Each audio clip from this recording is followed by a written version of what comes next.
Can you see, Caitlin, can you see the entire screen? Yes, I can. Thank you. Okay. And so let me give you the context of this. And some of these slides I'm going to go through quickly, and you can have this whole download.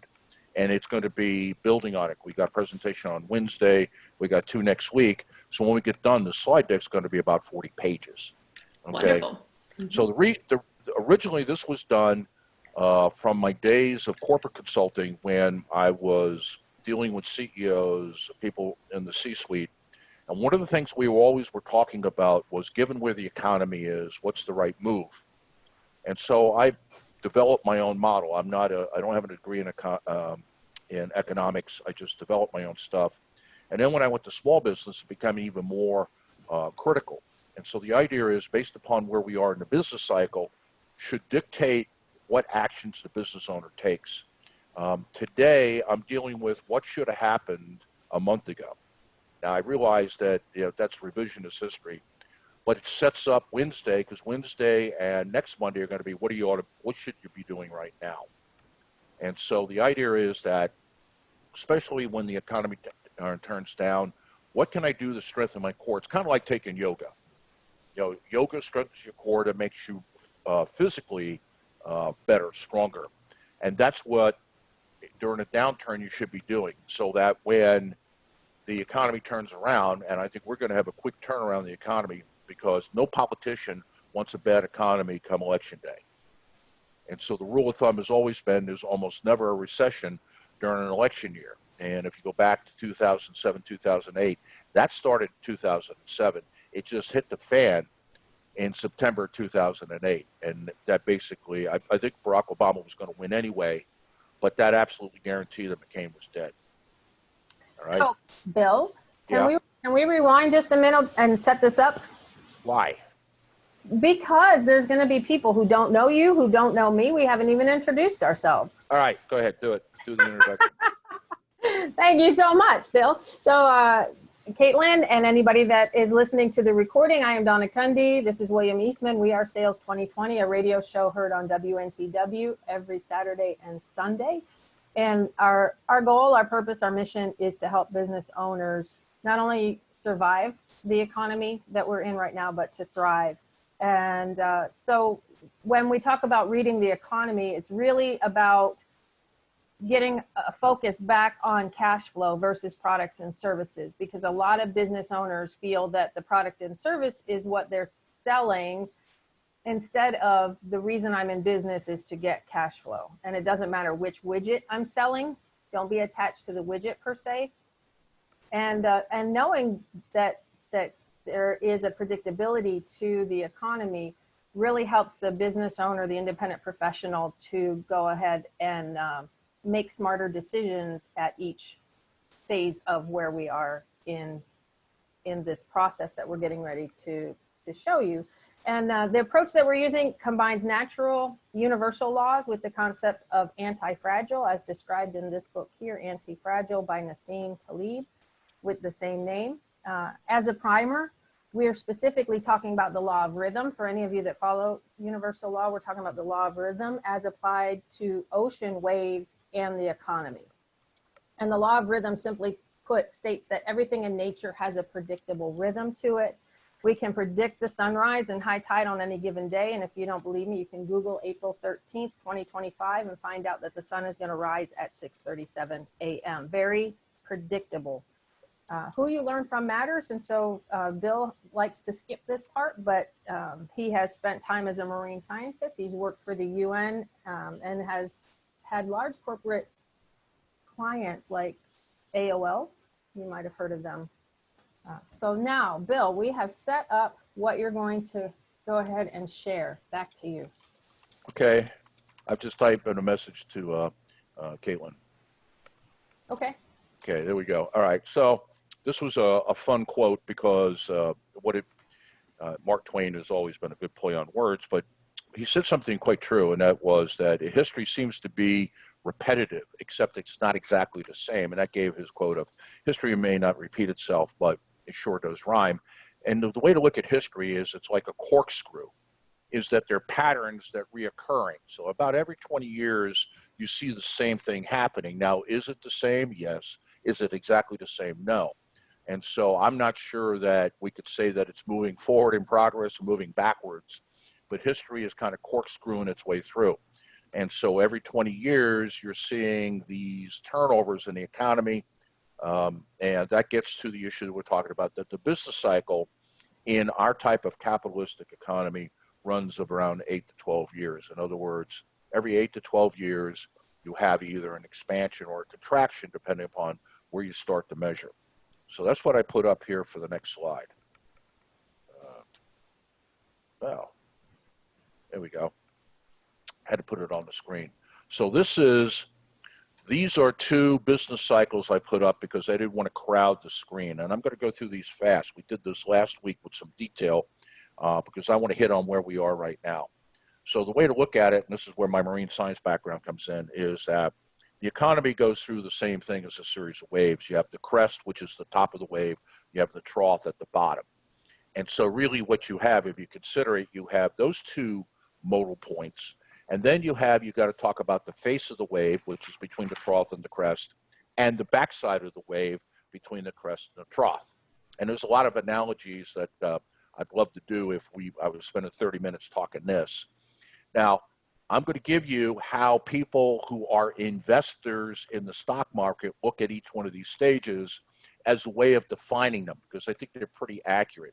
And so at the very bottom, the way the market looks at it, there's new opportunities because the system has cleaned itself out, and there are new opportunities for companies. Therefore, there's new opportunities for investors. And the best way that you can tell that the economy is on the uptick is when you see an expansion of credit, because at the bottom, you won't see credit opportunities in the trough because lenders don't want to lend any money, and companies don't want to borrow any money for the same reason. The lender's not sure you can pay it back, and the companies are not sure that they've got the customers buying to pay it back. So credit expansion, when you see credit getting easier and freer, you know things are going well. Number three is euphoria, where we have spent probably since after the election in 2016, up until just recently, this is where we've been. And what happens here is people begin to make less and less good decisions, but because the economy is going up, it doesn't matter. You can be dumber than a box of rocks and make money in the market. You could put up a stock chart up and throw darts, and where the darts hit, buy those stocks, and more than likely you're making money. Well, what happens next is that at some point the market gets out of top, and they call it distress, because now what they're doing is they're going, okay, what do we do? Is this really the top? Is this going to go a little further, or are we about to go down? And this is where the market either is right now or was 30 days ago. Next one is what the market calls revulsion, and that it's obvious now that we're in a downturn, it's getting bad, and they're like, oh my God, all the decisions I didn't make are coming back to haunt me.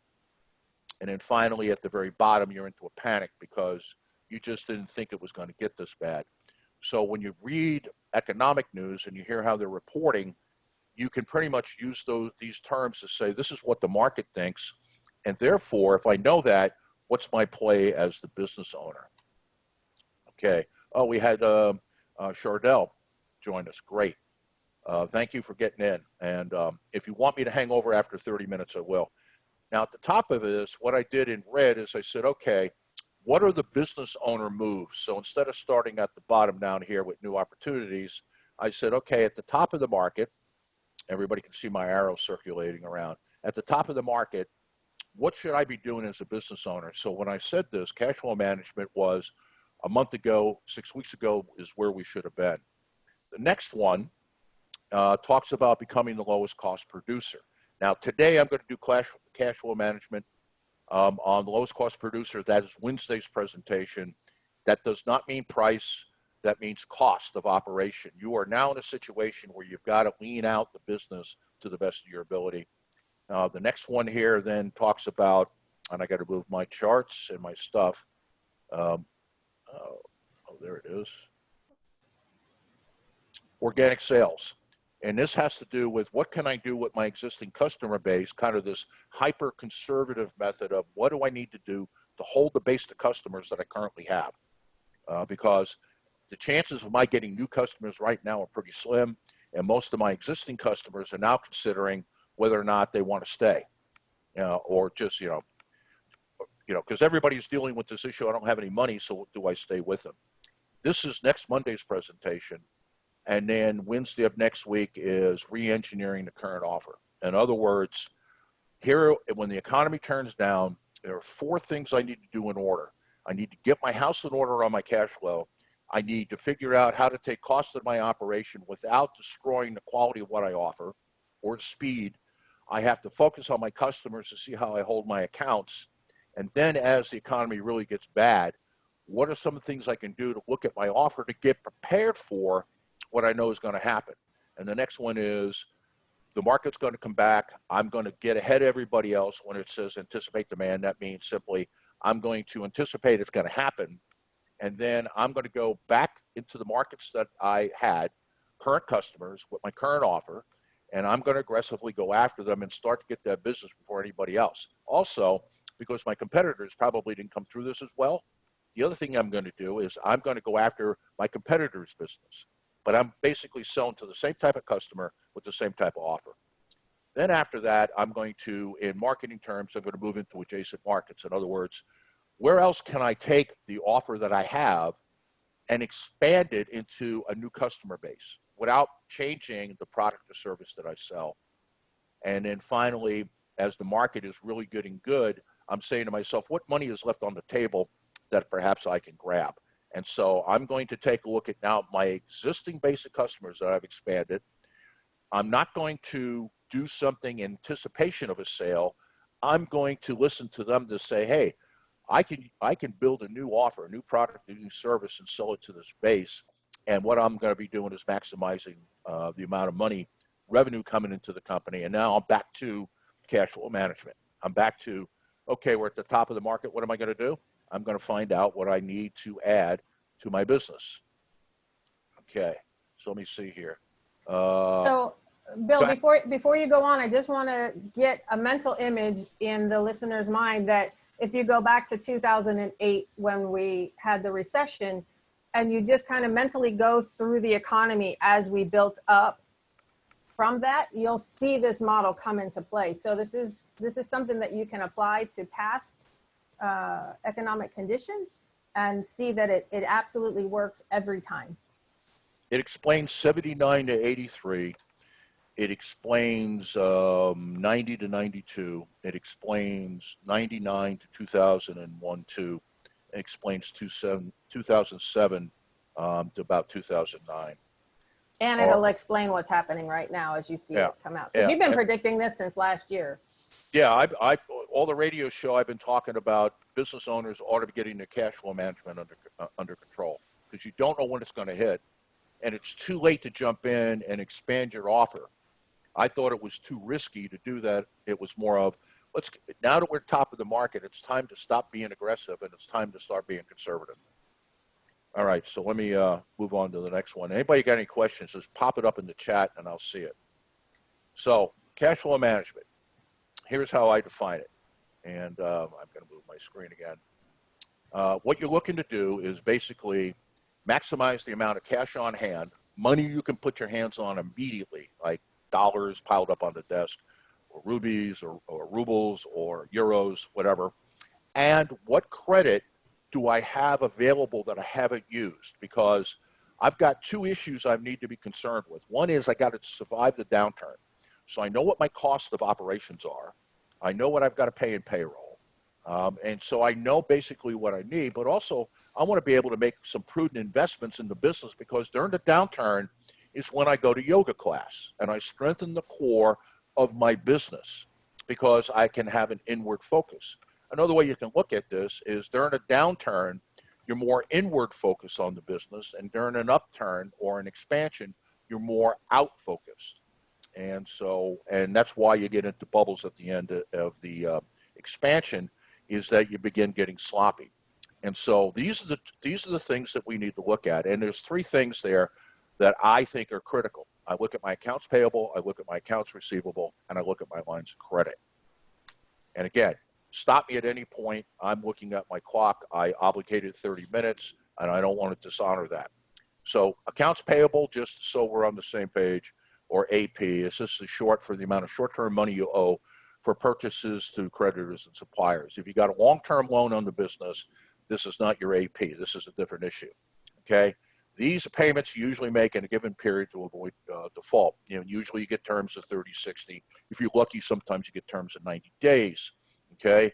And there's a set of terms in there in terms of maybe there's a quick pay. If you pay within 15, you get a discount. If you pay within certain number of days, then you're okay. And then after that, you go into default. The biggest thing that I've encountered, because I've done a number of business turnarounds, is if you let this go, what happens is that your suppliers will only sell to you when it's COD, cash on demand. In other words, you want to buy a load of raw materials, they're going to go, send me the check and we'll ship it. Whereas opposed in the past, they shipped it, invoiced you, and gave you at least 30 or 60 days to pay it back. It's essential when you're at the top, like a month and a half ago, to be engaged in this. And if you're in trouble with any of your suppliers on AP, it's a good time to get clean, to come up with some terms to getting it solved. Well, this thing's busting fast. So let me put the third one up then. So accounts payable, where do I go? And again, this has always been my turnaround strategy. The first thing I do is to say, let's look at inventory and what are we stockpiling? Now, if you run a service-based business, you don't have a lot of this. If you're building something, you do. And so what I want to do is, a lot of companies buy stuff because it's on sale, or they think they're going to need it, or they buy it on schedule from last year, and it's sitting there and it's nothing more than cash collecting dust. Until you turn that into something you can get paid for, it's money sitting there that you cannot use unless you want to sell it.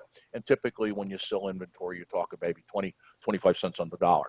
So what I want to say to myself is, number one is I'm going to base no purchases anymore from this point forward that are not based on demand, kind of the just-in-time mentality of customer buys it, I'll order it. Until the customer buys it, I'm not going to put it on the shelf. Number two is I want to look at how many times the inventory turns over during the year. The more turns per year means that I'm keeping lower inventory levels and I'm getting it out the door longer, which means I have a shorter period of time where I've paid for it and I've not got any money back. Okay, and then the third one is ordering the smallest lots possible without sacrificing my discounts. Now, if none of you got inventory, this is probably not an issue, but it's a good thing to know in terms of if you're talking to somebody, and we had one individual here who may be in a situation, you're talking to somebody who is looking to do some hiring and they're in the production business. This is awesome because a lot of times half their money is tied up in inventory. All right, things you need to do. Number two is pay suppliers at the last possible moment or immediately. And so what does that mean? If I can get let's say I can negotiate a 60-day deal with my suppliers. I buy X number of parts from somebody, or I have a vendor that I outsource services to. If I could set up a 60-day where I'm not in a penalty, I don't have to pay anything, it doesn't affect my credit, I'll pay you in 60 days. If not, if I paid you in a shorter period of time, can I get a discount on cash? Now, here's the mindset here. Both with inventory, accounts payable, and accounts receivable, the way to look at a business is the business is a bank. Because we haven't been paying attention to it, there is money here. And I'm trying to find the money. One was the inventory. Now I'm taking a look at suppliers going, if we paid our discount, we paid early, and we got our discounts, how much more money would I have available to run the business? And so I'm taking a look at paying the suppliers at the last possible moment or immediately. What quick pay discounts can I take advantage of?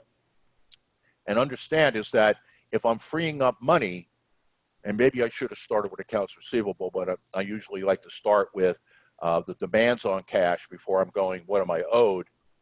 Some of the money that I'm going to collect, I'm going to go here first to get this taken care of. Because if my suppliers are happy with me and we go into a serious downturn, I now have some bandwidth with them. If I spend that money other places and I don't take care of my suppliers, then everything's going to be COD. So whatever discounts. And the key thing here is look at in your business is the velocity of cash. And what I mean by velocity of cash, real simple. On average, how fast is it going out versus how fast is it coming in? And more than likely, when you get in a downturn, you got negative velocity. Money is going out the door faster than it's coming in, which is exactly the opposite during an expansion, because during an expansion, what you have is you got so much revenue piling up is that money's coming in faster than it's going out, and you're starting to make bad decisions about how to run the business because all this revenue is, basically blinding you to the fact that you've got bills that are not getting paid because you're not worried about it. You buy something, you're going, we got money coming in. So on accounts payable, here's what I look at. And then the last one is on commercial credit. And here, the one thing on commercial credit, it's interesting, and I'm not talking about lines of credit now. I'm talking about you got a loan for something, let's say a piece of equipment. And that's this, is that in consumer credit, if you pay on time, you get credit for that. In other words, how do I keep my credit worthiness, my FICO score? I pay on time. In commercial credit, that's not true. You want to pay a little bit ahead of time. So as we go into this downturn, if I've got some loans out there, I've got some commercial credit, what I want to do is I want to anticipate paying just a little bit faster than the deadline because I need that credit rating in case I've got to go to these people and get some money. You're not going to get any money out of them if they don't like you and we're in the middle of a depression. We're in the middle of a big contraction. This is the time where you can negotiate these terms. And if you're in business, you know the old joke. You never can get a loan from the bank when you need one. You only can get a loan when you don't need a loan. And that's the same thing here. Okay, let me run over now to receivables. This is your loans. And here's my philosophy about business. Anybody who owes me money over 30 days is a loan, and I'm not a bank. And so this is the short-term money that you're owed for items that people have purchased. And it could be that they paid you all, they didn't pay any, and they're going to pay in 30 days, or they paid you a partial payment. But basically, it's money you're owed for what you've delivered or services that you provided, and it wasn't paid in full at purchase. Okay, and it's a loan because this money I got to get, and you can understand now why I want to try to go after these at the top of the market rather than right now, because at the top of the market, everybody should be fat like I am.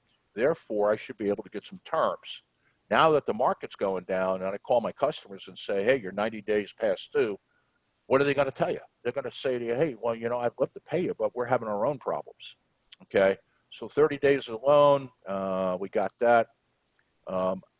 Here's the things that I want to do right now, and I think you can do right at this moment, and that is if in your business, is there anybody reviewing all the invoices for accuracy? Because one of the things I've learned over the years is give the customer an opportunity not to pay you or a reason not to pay you, they won't. And so all of our invoices are checked before they went out. Every place I've been, one of the first things I did is I had people inspect, and not the person who did it, but somebody else, inspect the invoices to go, is this in fact correct? Number two is that we always did an invoice follow-up. Whether we sent it snail mail, we sent it email, didn't matter. A week later, we would go, hey, did you get it? Do you have any questions?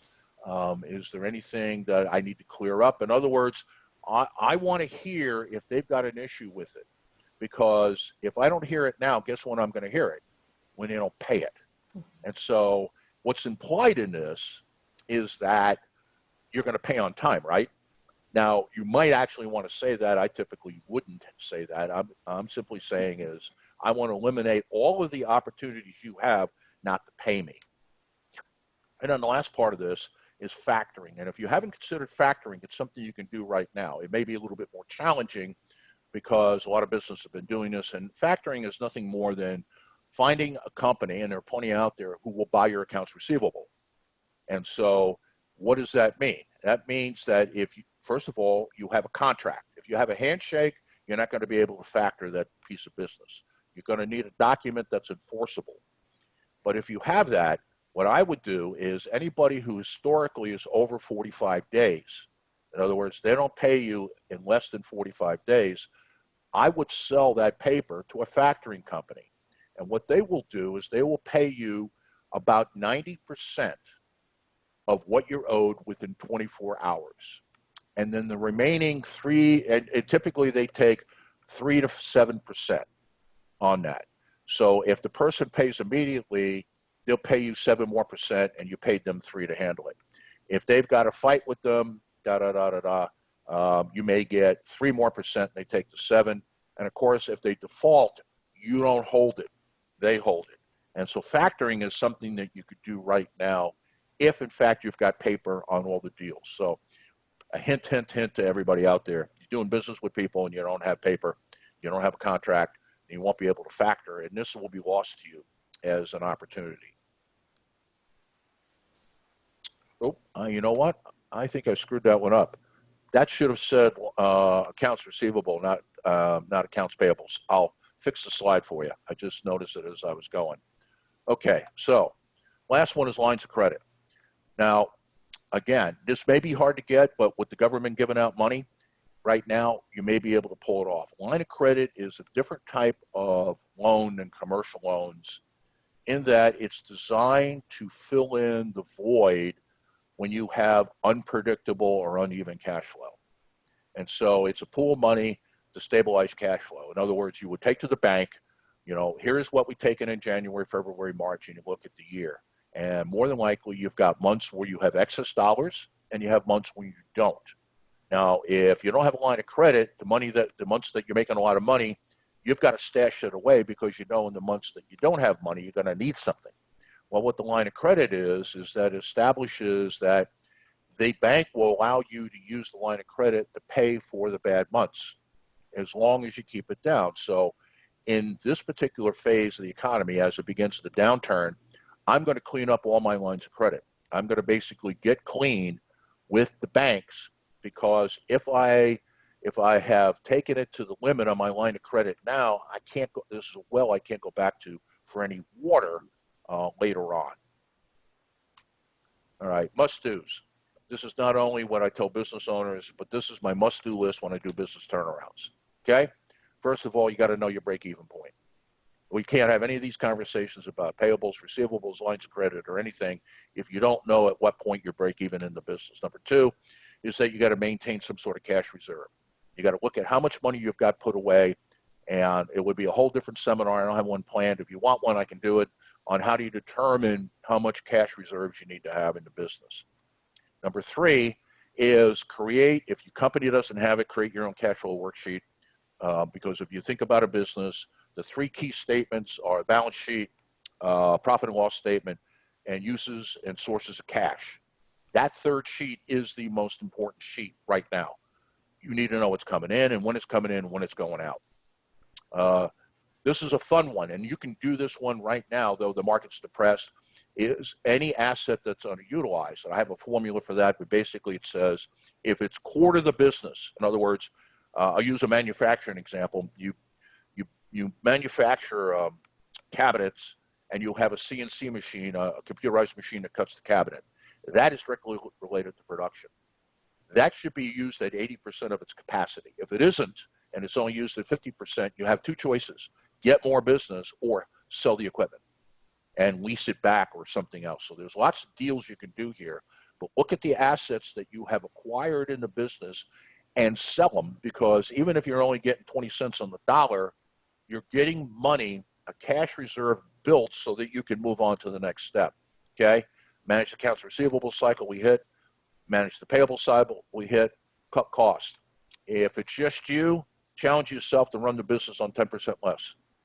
Run your household on 10% less. If you got an organization and you got 5 or 6 people, challenge every person to do their job as well as they do it at 10% less. And I'm not talking about payroll, at least at the moment. I'm talking about cost that they use. Usually 10% is an easy number to get if you haven't requested it or demanded it. Line of credit, we hit.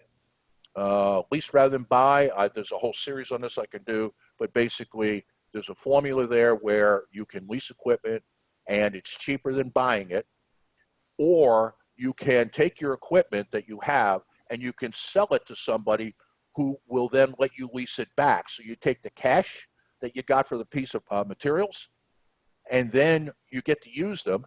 And though you may be paying a little bit more, you're still doing pretty well. Now, I saw somebody hit me up on a comment. Who was it?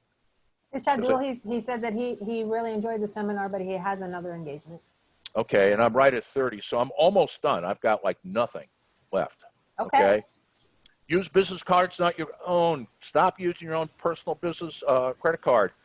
And the primary reason for that is you want to build credit for the business. You're building no credit for the business if you're using your own cards, and you can get better terms from the bank. Okay? Increase sales with innovative incentives, and this goes to organic sales, which is Wednesday's presentation. Okay? Require partial payments on anything that people buy, long duration projects, or anything that's large. Do not allow them to pay you 100% 30 or 60 days. Demand something right now. Again, this is cash that you need available to you. Okay? Make sure that if you've got anybody in the organization besides yourself, assign the role of managing cash flow to them. If it's only you, what I do is every Saturday morning, what do I look at? I look at cash flow. So I spend 2 or 3 hours once a week all looking at cash flow. And that was before this. And then the last one on this is create a budget and spend on it as opposed to spending money when you need to. All right. That gets me to the last one. Donna, go ahead, take over. So we do have a series. I want to thank you all for joining us today. This is considered today a primer, if you will, and we have another video up on YouTube that kind of goes over what Bill talked about in the beginning, but the whole program. And like Bill was saying earlier in this webinar, this is something that business owners should have done in the past, maybe 30 days ago or so. It's okay if you're not there. This is the information that you need to know moving forward. So as we continue in the series every Monday and Wednesday for the next 6 more of these webinars, you'll get each step of the way on what to do. So the next webinar that we do on Wednesday will be what to do right now if you're a business owner, so that you can continue to navigate this economic system that we're in. The links to join the different webinars can be found on our Facebook page at 2020 Sales Solutions. They're also on our meetup group at BizSource RVA, or you can find us on Eventbrite. Yeah, and I just changed the colors there. Lowest cost producers where it's next. Now, if anybody wants to hang out, because we're now at 32 minutes into the presentation, which also means it's what? 10:37. All right. So I want to stick to my commitments. Anybody want to hang around and talk more about this or anything else? That's fine. I got no place to go, but I appreciate the 30 minutes that you invested with us. And please come back, because it's going to be, this is really a 4-part series. That now you got the primer on what you should have done. Wednesday is here's what to do. And that's also what we're going to do next Monday on organic sales. So once again, we're 2020 Sales Solutions, the radio show found on WNTW. And if you want to reach out to us, if you have been listening to this, you have some questions, or you want to go a little bit further, you can reach us through our website, 2020sales.solutions, that has the contact information there. Okay. All right. Wonderful. Everybody have a great business day. Anybody want to hang, or you want to run? Say, I would, but I know you guys have your recording going, so I wasn't sure if you wanted to pause it or continue. Because I do have a question about the, like when you were talking about when businesses transition from, okay, so continue expanding, you're in the growth mode. And then when do you really, like, how do you know when to temper that growth with, okay, you've done great, now you need to watch your cash flow management and start. Like, that's a very, it's a great perspective to have, but when you're in the moment, how do you know, like, what indicators do you look for? All right. Allow me to find it. Awesome. Say, I appreciate, this was a great presentation too. Thank you for that. Wonderful. What did you find most valuable? I think the, so I'm a science background as well. So I loved the crest and trough picture, and then putting that with my own experience of what I've seen. So I was actually with a small business for 4 years. And so it's very interesting thinking back anecdotally to the actions that I saw the business owner take when in the climate that we were in to now, you know, how is that affecting where we are now if this is a cyclical, like this downturn was going to happen at one point or another. So what could we have done at a time of growth to capitalize on our growth, but also prepare for the future? So I think it's a very interesting balancing act to, Yeah, and I'm looking for, I did a presentation on this. Oh, I know where to go. Which one are you looking for, Bill? I'm looking for, here we are.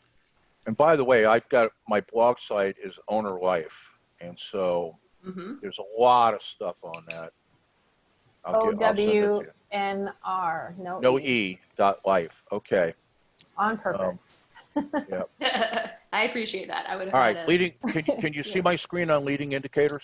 Yes. Yes, I can. Okay. And I'll send this to you. And so what you've got here is, here are the leading indicators that you're going to start spotting to go, okay, we're at a top. So confidence is that consumer confidence, the slope of the line, kind of like what they're talking about right now with COVID, it's beginning to flatten.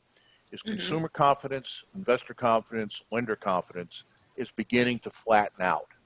Whenever the market news coming out of Wall Street is sideways, in other words, the market seems to be up and down and up and down and up and down, you're either at a trough or you're at a crest. And in this case, we know we're at a crest, okay? Employment numbers are going up, but they're beginning to flatten out. In fact, what you're running into is that you have now companies who can't expand any further because they can't get employees. Okay? Inflation is beginning to pick up, and then what you see is you got a period of disinflation. So you get mixed messages on whether or not inflation is going up and down. Credit has gotten bizarre. And what happens with credit is, think back to the prime at prime lending in 2007.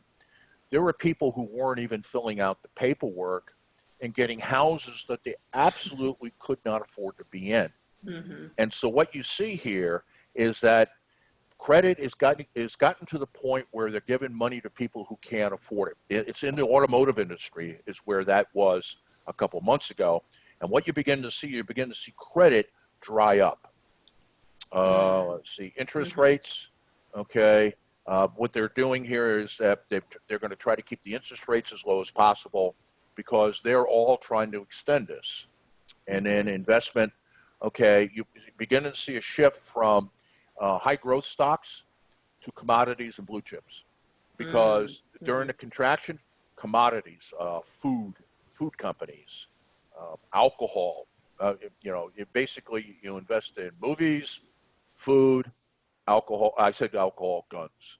Those are the types of industries that do well in contractions. So those are all the things that you begin to look at to say the market is going sideways. And so that's where I was last year saying to business owners, I still think we have a top to the market and we're not there. But if I was you, I would start getting conservative and let's get our finances under control. Because when something like this happens, a lot of times you don't see it coming. Yeah, exactly. And I'll take this down and I'll send you this link. But you can see here, I've got a whole bunch of them. And this whole series is in many ways what we're covering right now with the slide presentation. Nice. Okay, let me go back to... Great question. Oh, thank you. I appreciate the coupling the business with the actions that you see people take. I think that's where it really clicked in my head for what I saw. So it's so interesting. It's like, oh, this is exactly what we were doing. And then here's what we should have been doing. Yeah, and it's really tough to convince CEOs or business owners. Doesn't matter whether you run a 3-person company or a 3 million person company. When the expansion's going on, the drive is let's get every dollar off the table we can get. And so you almost have to get schizophrenic at the top going, we'll keep with that strategy, but we've got to start getting hyper conservative with our finances.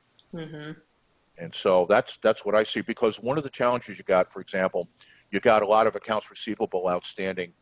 I would personally go to somebody and say, give me 50 cents on the dollar and we'll call it a day. Because if they can't pay you now, what do you know in 2 or 3 months? Yeah, exactly. It's never going to happen. Exactly. So here's the deal. I'll take 50 cents on the dollar and I'll never do business with you again. Mm-hmm. But I got that money because I needed that money because I can guarantee that that money was programmed to go someplace. Mm-hmm. Exactly. So it's a little bit of crystal ball thinking for business owners in a sense, but it's that necessary awareness that they need to have so that they can stay within the flow of the wave as it happens. Mm-hmm. Yeah, exactly. It's crystal ball based on experience. Like it will happen again. Don't know Right. exactly Yeah. when. Yeah, and Mm-hmm. that's why the Mark Twain quote in the corkscrew Yeah. is, it is 2007 again, Mm-hmm. 2007, 2008. It is 1991 again. It's 1979 again, and it just continues the cycle. What makes it happen is, in this case, it was a pandemic, and not credit crunch. Last one was a credit crunch. If you go back to the one that hit Bill Clinton right as he was coming to the end of his term, and when George Bush came into office, it was the internet bubble. Back then, if you had any idea about what to do on the internet, people threw money at you, and there were a lot of things that were financed that were stupid. If you go back to '91 when it happened, it was George Bush Sr.'s tax increase. Because one of the things that you can look at when you really look at the economy closely is that government policy usually has about an 18-month lag. So if the government does Hmm. X, figure 12 to 18 months is when you're going to see the effect, positive or negative, in the economy. George Bush in 90 raised taxes. 91 he had a downturn. Well, Mm-hmm. he's coming into the election, and by the time November came around, the economy was already coming back, but it was too late for him. Hmm. And Jimmy Carter had the misfortune of inheriting Nixon, Johnson, and Ford. That downturn was not Carter's fault. What he owns is what he did about it, Mm-hmm. and that's usually what happens. The resident of the White House is not the reason for the downturn. What they own is what they do about it. Yeah, exactly. Say, well, wonderful presentation. Thank you. I'll probably be seeing you guys on Wednesday and next Monday as well. I'd, re- Excellent. I'd recommend that if you're arming yourself to go in for a job interview, Mm-hmm. I got to think that there's going to be an opportunity because they're going to probably ask you, well, what would you do? Yeah, exactly. Saying And this is a good insight to have right now since everybody is, Mhm. everybody's looking to what do we do? And I like, well, what should we have done? Like that's a good proactive look to yep. know how to move forward. So I Well, really Wednesday appreciate is that. what would I be doing? What am not what would I be doing? What am Hmm. I doing? Nice. What are Don and I doing right now? And that Yeah. is, I'm looking at how to do things better, faster, for less. Hmm. Yeah, because Awesome. we're building as well as we Yeah, we go had a through this. startup coming in the middle of this. Yep. Oh my goodness. Yeah. But so Caitlin, thank you again. And if you know anybody else that you think could benefit from this, if you could help us get the word out so that we can help more business owners, that would be really appreciated. Yeah, absolutely. And then where are you guys located too? Because I found it on Meetup, but is it? Oh, it is RVA. That's the name Mhm. of it. RVA. Okay, Yep. fantastic. Say, I have one person in particular I'm thinking of, but I'll spread the word because this was great information. Awesome. Thank you Well, so thank much. you. Thank you Oh, very much. Have a my great day. pleasure. Stay safe. Oh, thanks. Y'all too. All right. Bye. Okay. Bye Bye-bye. bye.